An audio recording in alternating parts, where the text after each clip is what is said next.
First tonight, a new term for Ghana's John Dramani Mahama. The president was sworn in today in Accra despite a major boycott. Thousands of Ghanaians attended the ceremony, but the main opposition, New Patriotic Party, refused to take part. They dispute the results of the vote and have challenged the election in the country's Supreme Court. Mr. Mahama won 50.7% of the vote, besting NPP candidate Nana Akufo-Addo, who came in second with 47.7%. International election observers say the elections were free and fair.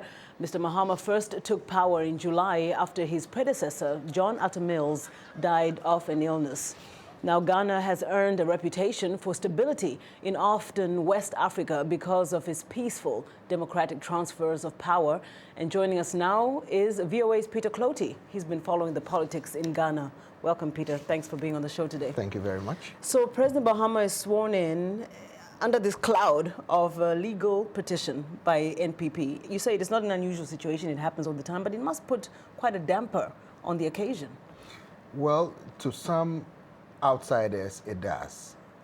In Ghana, it doesn't, because this is the third time that both the New Patriotic Party, the main opposition party, and the National Democratic Congress, the ruling party, have petitioned challenging the electoral victory of one of the president or the other. So it's the norm. It's their legal right, and they choose to exercise them. And what is the expectation in this particular case for NPP if the challenge is actually reviewed in court and seem to have some legitimacy?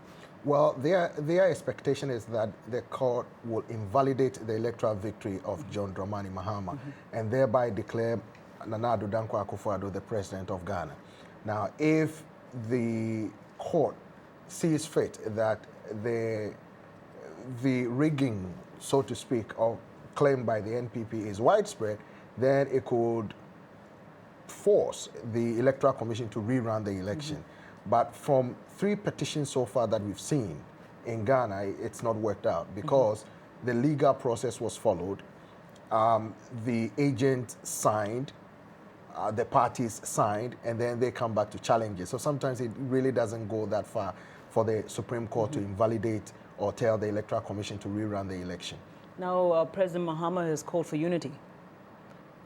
Will the opposition and all the other opponents concede or try to work with him? What do you think would happen? Actually, I was talking to the spokesman or the communications director of the New Patriotic Party, which is the opposition party, and who was the one of the leading campaign figures in the NPP administration. And he said that their boycott does not necessarily mean they will not have built consensus in Parliament to work with the president.